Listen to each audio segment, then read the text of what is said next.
Allez, bonjour à tous, j'espère que vous allez bien aujourd'hui. Revue de marché, on verra si on a des setups qui s'enclenchent sur le BTC, on reparlera un peu de sentiments de marché, on verra où est-ce qu'on en est un peu dans notre cycle par rapport au dernier cycle. Une analyse bien sûr de Ether qui continue de bien performer face au BTC et ensuite quelques altcoins que vous m'avez demandé d'analyser. J'ai noté Sol, Cookie et AI16Z.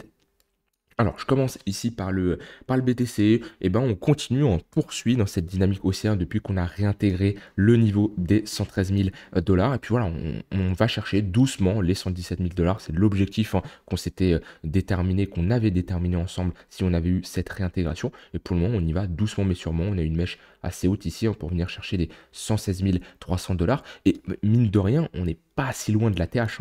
Quand on regarde en évolution en pourcentage, quand on était ici, on est à 7%. Ça va très vite. BTC, en une journée, il peut aller chercher cette ATH. On a déjà vu des journées où on a des bougies haussières là, de plus 4, plus 5, plus 6, voire plus sur le BTC. Donc, ça peut aller très vite. Maintenant, tant qu'on n'a pas une clôture, comme je l'ai dit, au-dessus des 117 000 dollars, je reste méfiant. Mais moi, j'aime bien cette hausse qu'on a en cours parce que, et même ça le fait depuis un moment, c'est fini la phase où je trouve on a une phase d'euphorie de marché où tout le monde est extrêmement bullish. Il y a des phases d'euphorie, c'est un fait. Je repense à ce moment-là, pas mal de monde était très bullish. Ok, on l'a eu également ici, mais on n'a plus des phases d'euphorie de marché comme il y en a eu, comme par exemple en 2021. En 2021, c'était un truc de ouf. Et pour mesurer ça, pour mesurer le sentiment de marché, on peut prendre différents points. On va prendre globalement le sentiment global, mais ça c'est plutôt une interprétation personnelle et pas des datas réels qu'on va mesurer. Ça va être globalement les réseaux sociaux. Ça va être vos amis, votre famille, les médias, etc. Mais ça, on n'a pas vraiment de métrique. Alors, on pourrait regarder le nombre de nouveaux entrants sur les cryptos qui ne connaissaient rien à la crypto avant. Ça, on peut trouver quand même des informations sur Internet. On peut trouver, par exemple, le nombre de postes de télévision, je pense à BFM, TF1, ce genre de chaînes, de ce genre de médias qui peuvent tout simplement parler des cryptos alors qu'ils n'en parlaient pas avant. On peut prendre les influenceurs qui ne sont pas du tout dans la crypto. Je repense en 2021 avec Neymar qui mettait une photo de NFT en photo de profil. Ça n'a rien à voir avec ce qu'il fait. Il n'a aucune connaissance de ce qu'il fait. Il a juste été payé. Tout ça, c'est le sentiment global, mais c'est une interprétation surtout personnelle. Ensuite, on peut avoir le funding rate qu'on va voir ici sur le côté order flow. On va voir les spreads, par exemple, qu'on va voir juste après.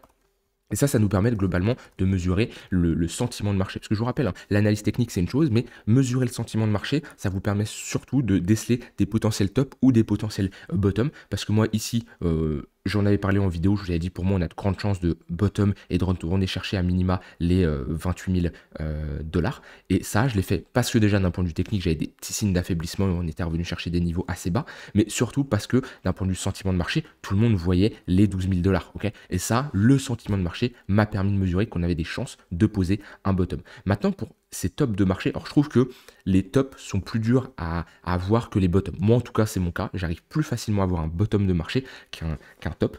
Mais d'un point de vue sentiment de marché, on n'a plus ces phases d'euphorie comme on avait avant. Par exemple, ici, si je mesure les spreads, je vous rappelle, les spreads, c'est quoi? C'est la différence entre le contrat perpétuel et le contrat spot. C'est-à-dire, on prend deux contrats. Ici, je suis sur Binance. Je prends BTC-USDT.P. C'est les futurs, les effets de levier. C'est là où, en général, quand il y a du FOMO, il y a énormément de monde qui arrive sur les contrats futurs. Et je suis soustrait par le contrat spot. Ce qui me permet de voir l'écart de prix. Parce que oui, c'est deux contrats différents, deux carnets d'ordre, deux order books qui sont différents. Du coup, deux prix qui vont être différents. Et le fait de les soustraire, ça permet de voir tout simplement, est-ce qu'on va avoir un prix du contrat perpétuel au-dessus du contrat spot, comme on a par exemple à ce niveau-là, comme on a à ce niveau-là, etc., etc. Ça nous indique que le prix du contrat perpétuel est au-dessus et qu'on a des excès assez forts, on peut être sur des potentiels top de marché. En tout cas, ça nous indique qu'on a une euphorie et on a un intérêt plus important sur les contrats perpétuels que sur les contrats spot. Et qu'on regarde, là, ça c'est 2021, c'est ouf, les spreads importants qu'on a. On a retrouvé ça un peu en décembre 2024. Vous voyez, fort spread, à ce moment-là, c'est pile qu'on pose un bottom. Vous voyez, là, décembre 2024, ok, c'est pile qu'on pose un bottom. On l'a eu un peu début janvier, mais pas trop. Après, ça s'est calmé. Ça l'avait fait ici en mars 2024, vous voyez, avril-mars 2024. C'est pile qu'on pose un top. Je crois que j'ai dit un bottom ici, un top. Vous m'avez compris, c'est pile qu'on pose un top. Et c'est vrai qu'on n'a plus un gros sentiment de marché comme on a pu avoir à certains moments sur le BTC ou sur les altcoins. C'est pour ça que... Alors, la question c'est, Est-ce que, voilà, il y a plusieurs hypothèses hein, quand on réfléchit là-dessus. Est-ce que c'est juste qu'il n'a pas encore eu lieu, ok, et potentiellement il aura lieu comme on a connu à ce niveau-là en 2017, etc., etc. Donc est-ce que il va avoir encore lieu? C'est une possibilité. Du coup, on se dit qu'il n'a pas eu lieu. Ou alors on se dit que les intervenants sont un peu plus matures, il y a moins de gens qui vont être aussi euphoriques que ce qu'on a connu avant, parce que les cryptos sont beaucoup plus connus. C'est une possibilité aussi. Dans tous les cas, sentiment de marché, c'est toujours un point. Après, on dit que comment dire, que l'humain ne change pas, hein. La psychologie humaine ne change pas, peu importe l'évolution du marché. C'est vrai, moi je pense de ce côté-là. En tout cas, on a beaucoup moins de gens euphorie. Par contre, la peur est toujours là. Et je le vois, quand on a des dumps, qu'on revient chercher ici 75 000 $, la peur est toujours là. Peu importe, je la vois, elle a toujours été présente et elle est toujours présente. L'euphorie, ça s'est clairement calmé. Mais tout ça, tout ce que je vous ai partagé, c'est de bonnes data, de bons métriques là pour mesurer le sentiment de marché, qui pour moi est très important, surtout sur les cryptos. Bon, dans tous les cas, on n'est pas dans une phase d'euphorie, et c'est bien d'avoir des montées qui sont saines comme ça, sans que tout le monde crie au bull market, à l'ATH, etc., etc. C'est un mouvement qui est sain, et c'est plus intéressant d'avoir un mouvement sain qui est drivé par le spot que par les contrats perpétuels. BTC, bah après, il n'y a pas grand-chose à dire. On reste dans un flux haussier, c'est ce que je vous disais, que tant qu'on a ici des moyennes mobiles orientées à la hausse, on va avoir une heure qui crosse le 4 heures à la hausse, et ben c'est plutôt pas mal, et on va plutôt chercher des longues dans le sens de la tendance pour aller chercher un potentiel top, potentielle réaction vendeuse au niveau des 117 000 $. Si elle a lieu, on ne peut pas l'anticiper, on ne sait pas à l'avance si elle va avoir lieu. Et si elle n'a pas lieu, bah, ça sera la TH pour moi. Donc la meilleure chose à faire, c'est de mettre ici des moyennes mobiles, des points pivots. Or qu'on fait de l'intraday, en général, on zoome un peu, hein, et on va mettre des points pivots beaucoup plus court terme, comme un point pivot daily. Voilà, parfaitement. Vous voyez, on pose un bottom parfaitement dessus, un top parfaitement dessus. Moi, j'ai toujours un plaisir hein, depuis maintenant des années de travailler avec ces points pivots. C'est pas l'indicateur le plus connu. C'est vrai qu'on arrive sur les marchés, c'est souvent MACD, RSI, des trendlines, etc. Moi, je suis pas fan de tracer des choses sur ma charte, à part des niveaux de support et de résistance, mais les trendlines, je suis pas fan, ok? Pour moi, les points pivots, c'est parfait. Pourquoi? Parce que c'est des maths, ok? C'est calculé en fonction des niveaux de la veille. On a tous le même point pivot. Il n'y a pas comme une trendline, hein. Certains vont la tracer comme ça, en prenant les clôtures. D'autres, ils vont prendre les mèches, ok? Donc, elle va ressembler à ça. Il y a plusieurs écoles. Point pivot, on a tous le même. D'accord? Ça, c'est un point important. Et voilà, toujours un plaisir de trader avec ces points pivots qui nous donnent toujours de très bonnes zones de localisation. La preuve à ce niveau-là, la preuve à ce niveau-là, la preuve ce point pivot weekly, voilà, ce point pivot monthly. Vous voyez, point pivot. Hop, je suis parti, voilà. Point pivot daily, office de résistance, point pivot daily, office de support. Voilà, toujours agréable à trader. Ça nous donne en tout cas de très bonnes zones de localisation où le marché peut potentiellement réagir. Donc là, le taf à faire sur de l'intraday, pour moi, c'est toujours de mettre des moyennes mobiles, ok, de mettre des points pivots, de localiser des entrées intéressantes. Par exemple, à ce niveau-là, ça peut être quand on était ici, ça c'était une bonne zone également. C'est pas parce qu'on localise une zone qu'on va absolument y aller. Non, mais on fait le travail quand même de savoir, ok, où est-ce que je veux intervenir si le marché y va. Comme ça, je suis prêt et je me fais pas surprendre en me disant, ah bah tiens, je m'y attendais pas. Non, je sais où intervenir. Quand on regarde les précédents niveaux, bah ça c'était une bonne zone. Tunnel 15 minutes, point pivot monthly. Ici, point pivot daily, c'était une bonne zone. Bref, dans tous les cas, on met des moyennes mobiles, des points pivots. Moi, c'est comme ça que je fonctionne. Et quand j'ai des pullbacks sur ces niveaux-là, ce que je veux, c'est une réaction acheteuse. Alors, idéalement, j'aime bien avoir ici un affaiblissement, c'est-à-dire que je peux mettre un indicateur de momentum comme un MACD, et j'aime bien avoir une divergence haussière. Là, c'est un peu un cas d'école, hein. Là, ce que je vois, la charte qu'on a ici, c'est que dans un premier temps, je localise mon prix, ok, précédent haut de range, point pivot, je sais que ça c'est une bonne zone intéressante. Ensuite, qu'est-ce que je veux voir? Je veux voir un affaiblissement du côté des vendeurs. Donc là, j'en ai un. Pourquoi? Parce que ici, je fais un creux. Là, je fais un creux plus bas que le précédent, alors que sur les MACD, je fais ici un creux plus haut que le précédent. J'ai tout simplement une divergence haussière, un affaiblissement des vendeurs. Et un affaiblissement des vendeurs dans une dynamique haussière sur du court, moyen, long terme, ça nous envoie quand même un signal assez important. Puis après, il y a plusieurs manières de se positionner. Soit on attend une réaction acheteuse, comme on a à ce niveau-là, soit on attend une pattern de retournement, soit on est agressif et on se positionne directement sur le point pivot. Plusieurs manières de se positionner. Dans tous les cas, en général, on localise, on attend un affaiblissement vendeur et ensuite on veut une pattern de retournement, une mèche basse. Voilà. Là, il y a 1000 écoles. Hein. Chacun aime les réactions acheteuses qui veulent utiliser. Il y en a, ça va être juste un marteau ou autre. Voilà, ça c'est, comme je l'ai dit, c'est propre à chacun.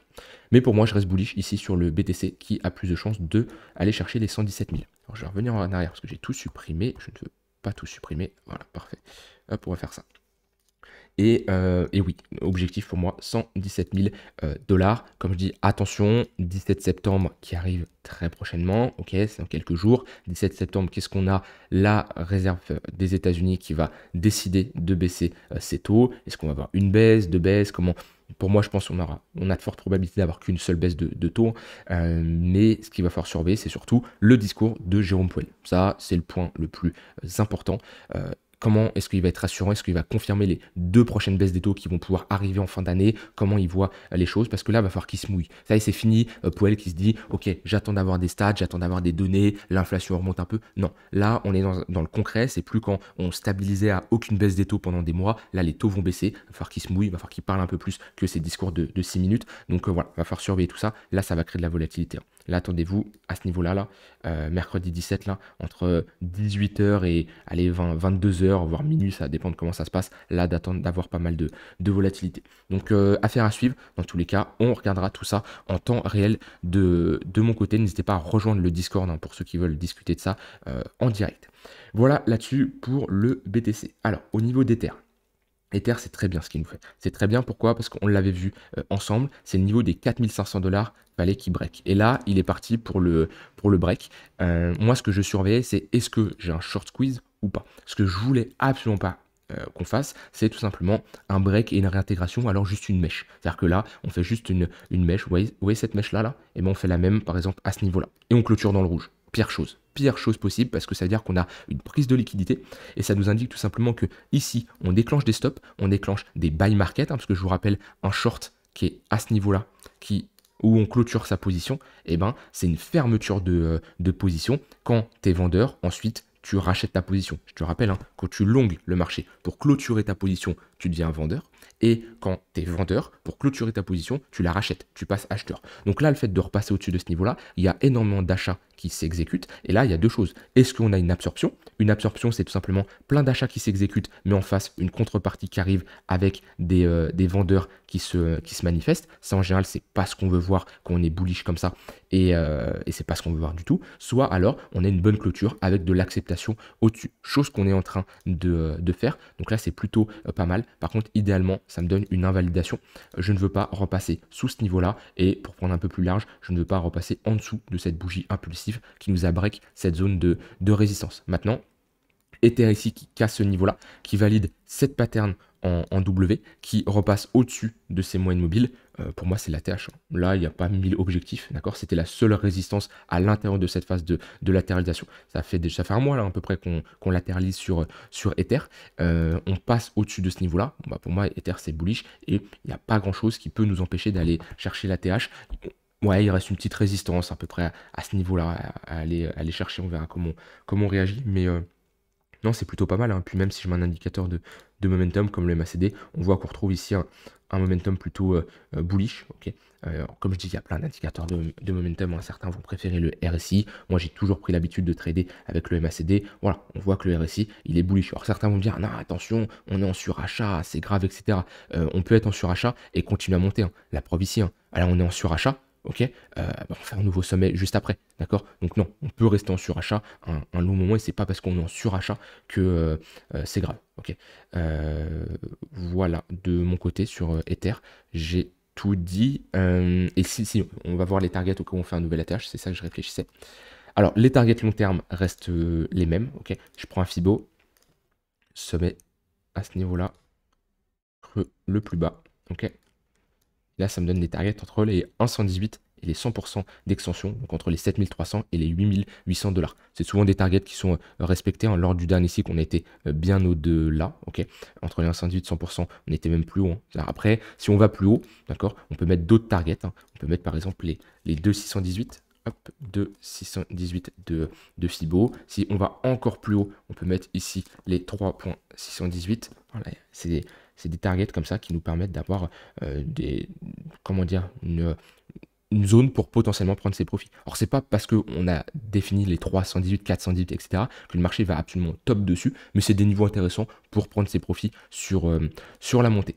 Voilà, en tout cas pour moi, je l'ai toujours dit, Ether ira un jour chercher ses 10 000 $. Je dis pas que ça va être dans 2 jours, mais pour moi, il va s'y diriger. Et surtout, là, on est toujours bloqué à l'intérieur d'un range. C'est-à-dire que techniquement, sur du très long terme, ok, même si je me mets ici en logarithmique, même si, allez, on va faire un peu rêver pas mal de personnes. On va carrément changer de chart. On va prendre celle-ci. Ouais, c'est celle-ci. Hop, on va se mettre en monthly. Ah, et c'est juste un range actuellement. C'est-à-dire que on est passé de 1500 à 4000 $, mais c'est juste un range. Il n'y a pas eu techniquement de tendance actuellement. C'est un range, ok. C'est comme quand on passe la cassure de ce niveau-là à ce niveau-là. La personne qui se positionne sur le point le plus bas, ok, et on retourne au range, elle est déjà sur un x4. Pourtant, il n'y a pas de tendance qui a été commencée. Donc c'est pour ça, si on break, pour moi, on peut rapidement aller chercher 10-11 000 $. Quand je dis rapidement, je me fais comprendre. Vous voyez, là, au moment où on break ce niveau-là, il a fallu 3, 4, 5 mois pour vraiment aller chercher des niveaux hauts. C'est pas en 2 jours où ça va pump. Mais ouais, sur Ether, en tout cas, la chart reste intéressante. Voilà pour ces deux cryptos-là, BTC et Ether. On m'a demandé une analyse de Sol. Sol qui reste très bullish, ok, qui depuis, on l'avait vu ensemble, hein, ça fait un moment, mais qu'il est sorti de ce niveau-là, des 185 $, il a break, pullback, pour moi c'est direction ici l'ATH pour aller chercher les 300 $. Et ouais, c'est très bullish ce qu'il nous fait, grosse phase de latéralisation. C'est vrai que Solana a consolidé pendant un moment, on a commencé cette phase de latéralisation le début avril 2024, début mars 2024, donc c'est vrai qu'on a une grosse phase de latéralisation également. Si on fait un nouvel ATH, bah, l'objectif, voilà, il est dessiné. Pour moi, c'est un Ether entre les... un Solana. J'ai l'habitude avec Ether en ce moment, à force de l'analyser. C'est un Solana entre les 400 et les 500 $. C'est l'objectif de prise de profit, qui est une target tout à fait réaliste après avoir fait un nouvel ATH. C'est vrai que certains, ça peut paraître fou d'aller aussi haut. C'est normal, on a été chercher des niveaux tellement bas sur Solana. 15 $, voire 7-8 $ même. Donc c'est une très très bonne performance. Mais pour moi, si il fait un nouvel ATH, c'est un objectif qui est réaliste. Et en plus, je pense que si je prends le sommet à ce niveau-là, au point le plus bas, hop, et je mets mes extensions, hop, si j'arrive à choper le point le plus bas, bon, on a une bonne confluence entre les 1,108, 100% d'extension de ce mouvement-là. Voilà, le niveau des 400 $, c'est un gros chiffron pour moi, commencer à prendre des profits, ou même prendre des profits avant. Moi, j'avais pris des profits sur Solana, sachant que j'avais pris un prix moyen d'achat vers les 30 $ de mémoire sur Sol. J'ai largement TP un moment, je suis rentré quand on est passé sous les 120 $. J'avais pas mal d'ordres là, épuisette qui s'était fait exécuter. J'avais allégé une partie ici, puis je suis toujours in sur Solana, puis je verrai plus haut. J'avais déjà bien pris mes profits moi, mais j'ai toujours une bonne exposition sur Solana. De toute façon, je vous le disais à un moment, il y a 4 cryptos qui m'intéressent, BTC, Ethereum, Solana, hyper liquide. À quoi on regarde, c'est les 4 cryptos qui pumpent le plus actuellement. Et ouais, sur Solana, objectif, aller chercher cette zone. Et puis là, sur du court terme, pareil, hein, c'est très intéressant ce genre de chart à trader. Même façon, on met des moyens mobiles et voilà, les pullbacks, quand on revient chercher tunnel 3 minutes, tunnel 15 minutes, on met des points pivots, bah, c'est toujours de bonnes zones de localisation pour prendre des longues. On le voit à ce niveau-là, on le voit là. Après, des fois, on ne revient pas toujours chercher les points pivots, hein, mais ouais, parfaitement office de résistance à ce niveau-là. Ici aussi, c'est pas systématique, hein, c'est-à-dire c'est pas parce qu'on a un point pivot là qu'on va absolument aller le chercher, mais 230 $, vous voyez, si on y revient, ça ferait quand même un dump assez violent, moins 5%, mais c'est une bonne zone pour chercher des longues. Voilà, sur Solana, ensuite on m'a demandé une analyse de cookies. Est-ce que j'ai une charte non, j'ai pas avoir de charte sur crypto. Alors, sur cookies, on va se mettre en weekly. Je sais pas si j'ai toute la charte ici. Je sais pas si j'ai toute la charte, tu peux regarder ailleurs. Je me rappelle plus cookie. C'est pas une crypto que je possède, donc Pit peut-être non plus. Kraken, non. Bon, on va faire avec ce que j'ai là. Ouais, bon, je vais faire avec ce que j'avais juste avant. Toujours chiant quand on n'a pas toute la charte comme ça. Alors, je suis sur Binance. Bon, crypto assez jeune, si elle a été listée. Je sais pas si j'ai toute la charte, mais si elle a été listée, c'est une crypto assez jeune. Pour le moment, c'est un range ici. Une phase de latéralisation, une phase de compression. Classique, hein, un range, c'est-à-dire qu'on va chercher plutôt à se positionner sur les extrémités. Extrémité haute, bonne zone pour chercher des shorts. Extrémité basse, bonne zone pour chercher des longues. Un signal plutôt intéressant, ça serait break de ce niveau-là, sortie du range. On poserait ici un bottom quand même sur du long terme. Maintenant, moi, les signaux que je préfère avoir dans ce genre de chart, c'est ici revenir chercher le bas de range, phase de consolidation, petite pattern de retournement qui nous montre que dans cette zone-là, la demande est supérieure à l'offre. Parce que là, c'est impossible de se positionner. Sur une charte baissière comme ça, se positionner à ce niveau-là, sur un V-bottom comme ça, non, trop compliqué. À la limite, on trace un Fibo, on attend un retour dans la zone de rechargement, là où on est revenu, et là, ça peut être intéressant si on pose un bottom. Mais ouais, sur ce genre de chart, déjà sur du long terme, il n'y a pas grand-chose à dire parce que j'ai pas assez d'historique. Là, on a presque pullback la ligne de coup de cette pattern en W. Ce qui serait bien, ça serait de proposer une pattern ici, d'inverser notre dynamique. Parce que là, la dynamique, elle est toujours baissière. On le voit bien, on est toujours sous le tunnel 4 heures. Ça serait bien de retester ce creux-là, former une plus grosse structure et ensuite venir s'attaquer au tunnel daily. Mais pour le moment, ouais, ce qui nous manque, c'est un bottom qui est posé, que ça soit même sur du moyen terme. Parce que là, pour moi, la dynamique est toujours baissière sur du moyen terme. Et même sur du long terme, chart trop jeune, pour moi, c'est trop compliqué de se positionner là-dessus parce que ça, c'est une crypto qui peut faire un all-time low et encore. Là, on a, dites-vous, en quelques semaines, on a perdu quoi? Moins 90%. On peut continuer à faire ça. C'est pas parce qu'on a perdu moins 90% qu'on ne peut pas à nouveau perdre moins 90%. Dernière crypto, AI16Z USD crypto, parfait. Alors, on en est où? Bon, crypto qui, je pense qu'il y a pas mal de gens qui sont bloqués sur cette crypto, qui espéraient revoir une hausse.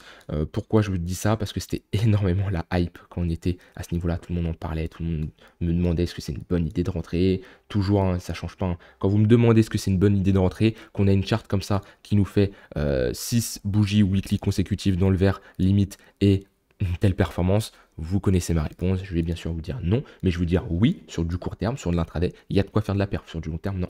Au final, on se mange ici un moins 90% facile, et on revient chercher ici des niveaux assez bas. Le problème, c'est qu'on n'a aucune pattern de retournement. C'est ce que je vous montrais ici, moi ce que je veux ici, c'est une structure en W. Pourquoi? Parce qu'on a toujours des moyennes mobiles orientées à la baisse, on n'a pas de réaction acheteuse, on est toujours dans une pression baissière, et pas de signaux de retournement. On le voit bien, les creux et les sommets sont de plus en plus bas, ok. Et un signal plutôt pas mal, ça serait déjà de ici structurer un W, ok. Avoir une pattern comme ça, un break d'un niveau, c'est ce qu'on aimerait voir. Pour le moment, on n'a pas ce genre de structure et je préfère clairement me positionner sur des cryptos qui performent bien. Là, on a Solana, BTC, Ether. Enfin, BTC c'est un peu mou comparé à d'autres altcoins, mais qu'on prend Solana, qu'on prend Hyperliquid. Je préfère me positionner là-dessus que sur du AI16Z là, où franchement c'est beaucoup plus délicat dans le sens où on n'a pas de pattern de retournement, on n'a aucun signal acheteur. Donc attendez ce genre de retournement, même break des pressants sommet, ça serait plutôt pas mal. Voilà sur cette crypto, n'hésitez pas à me remettre en commentaire les cryptos que vous voulez que j'analyse. Ceux qui m'ont mis dans les 2 dernières vidéos, je les ai notés, c'est juste que je fonctionne 3 par 3 en général, mais il y a un ordre précis hein, que je suis en fonction, voilà, AI16Z, ça doit faire 4-5 vidéos qu'on me l'a demandé, donc je l'analyse maintenant, il y a un ordre, d'accord, ça sert à rien de répéter à chaque fois des nouvelles cryptos, de spammer en commentaire, mais voilà, si vous voulez une nouvelle que vous n'avez pas dit dans les 2 dernières vidéos, n'hésitez pas, je la noterai. Je vous laisse avec ça, n'hésitez pas à rejoindre le Discord, je vous souhaite une très bonne soirée et je vous dis à demain pour une prochaine vidéo. Bye bye.